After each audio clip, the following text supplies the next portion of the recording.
নতুন সরকার দায়িত্ব নিয়েছে। নতুন সরকার দায়িত্ব নেয়ার সঙ্গে সঙ্গে বেশ কিছু গুরুত্বপূর্ণ জায়গায় পরিবর্তন হবে, এটাই স্বাভাবিক।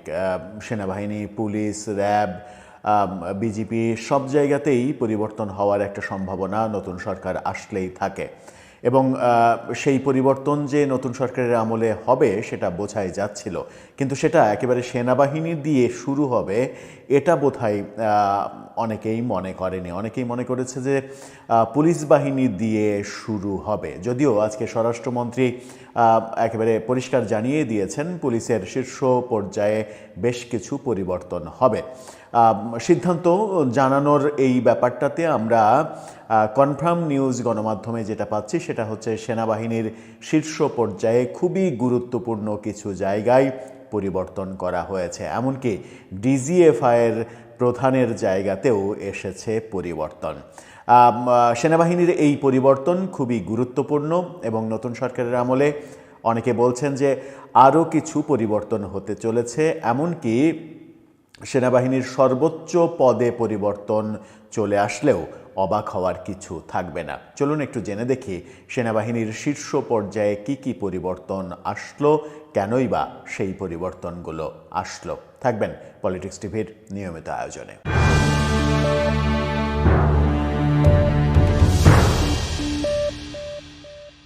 দর্শক, বলছিলাম নতুন সরকার আসার পরপরই নতুন সরকার শপথ নেয়ার 4 দিনের মাথাতেই 4 দিন পরেই আমরা দেখলাম সেনাবাহিনীর শীর্ষ বেশ কয়েকটা পদে পরিবর্তন এসেছে।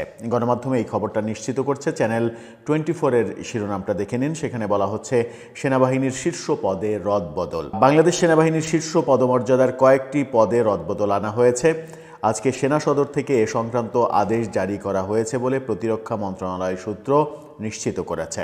রদবদলের পর লেফটেন্যান্ট জেনারেল মাইনুর রহমান সেনাবাহিনীর চিফ অব জেনারেল স্টাফ হিসেবে নিয়োগ পেয়েছেন। খুবই গুরুত্বপূর্ণ একটা নিয়োগ। মাইনুর রহমান লেফটেন্যান্ট জেনারেল, তাকে চিফ অব জেনারেল স্টাফ হিসেবে নিয়োগ দেওয়া হয়েছে।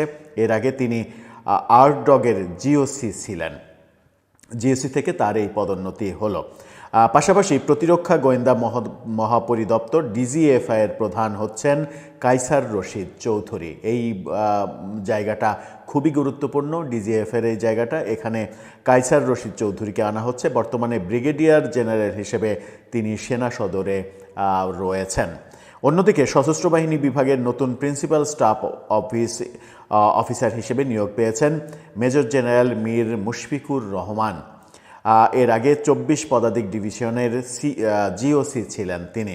এছাড়া বর্তমান প্রিন্সিপাল স্টাফ অফিসের লেফটেন্যান্ট জেনারেল SM কামরুল হাসানকে রাষ্ট্রদূত করে পররাষ্ট্র মন্ত্রণালয়ে বদলি করা হয়েছে। এই কামরুল হাসানকে নিয়ে অন্তর্বর্তীকালীন সরকারের আমলে অনেক আলোচনা ছিল। তাকে রাষ্ট্রদূত হিসেবে বদলি করা হয়েছে পররাষ্ট্র মন্ত্রণালয়। এখন দেখার ব্যাপার যে পররাষ্ট্র মন্ত্রণালয় তাকে কোন দেশে রাষ্ট্রদূত করে কিংবা আদৌ তাকে রাষ্ট্রদূত করে কিনা। এর আগেও আমরা অনেক অফিসারকে পররাষ্ট্র মন্ত্রণালয়ে নিযুক্ত হতে দেখেছি রাষ্ট্রদূত হওয়ার জন্য, কিন্তু শেষ পর্যন্ত সবার ভাগ্যে আসলে রাষ্ট্রদূতের দায়িত্ব পাওয়াটা সম্ভব হয়নি।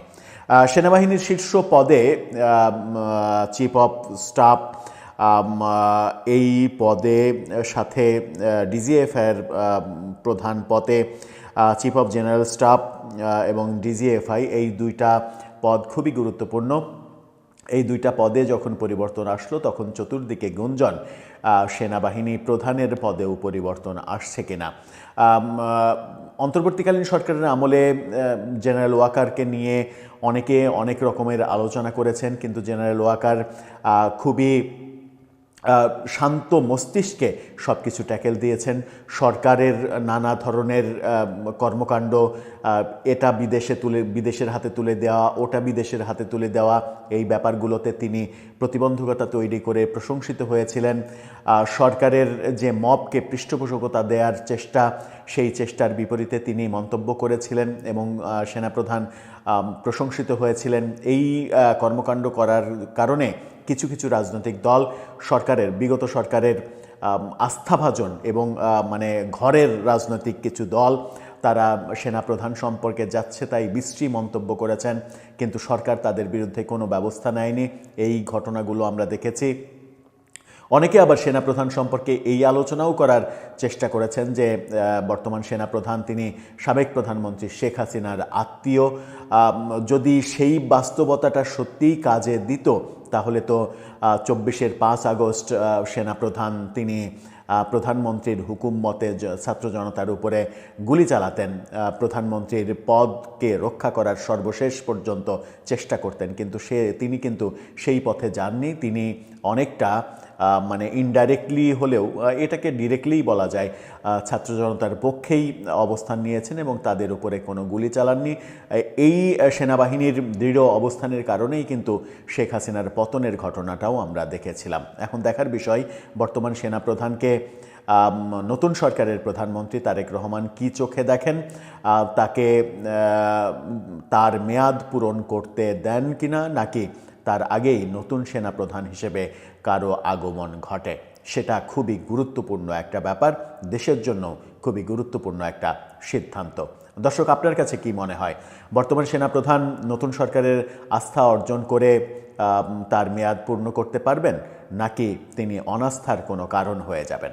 আপনার মতামত জানিয়ে লিখতে পারেন আমাদের কমেন্ট বক্সে।